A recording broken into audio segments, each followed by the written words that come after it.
देखु देखु पूरा गाँ पालटी गला मशाणी। बंच बंच कही रढ़ी छाड़िले लोके।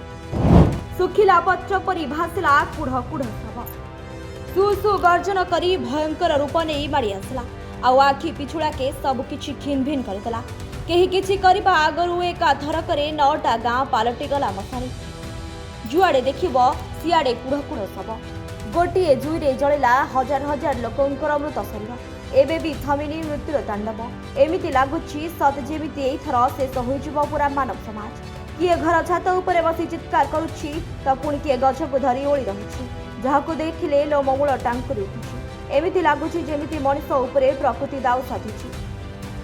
पहाड़रू गर्जन करी माड़ी आसला भयंकर पानी। आउ देखु देखु सबकिछि हेइगला जलमय।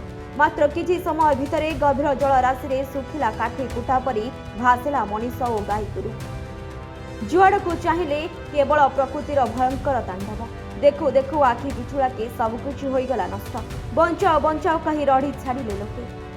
कहा आखि सामने ता पुओ भासी जाउछि तो आउ कहा आखि सामने ता भाई, पुणी कहा सामने बंधु स्वामी और परिजन भासी जाउछन्ति। निज परिजन को बंचई पारु नाहांती परिवार वर्ग।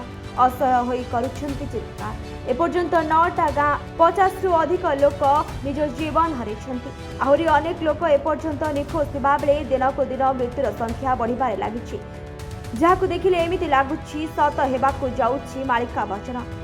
एमिति दृश्य आसाम रे देखबाकु मिलुवा बेले कुआडे आगामी दिन में ओडिशा रे एमिति स्थिति होइपारे। एमिति अनेक कथा सुनिबाकु मिलुवा बेले आगामी दिन में प्रकृति केउ भयंकर रूप नेउछि ताहु परिवेश समस्तंकर नजर। रिपोर्ट निरपेक्ष।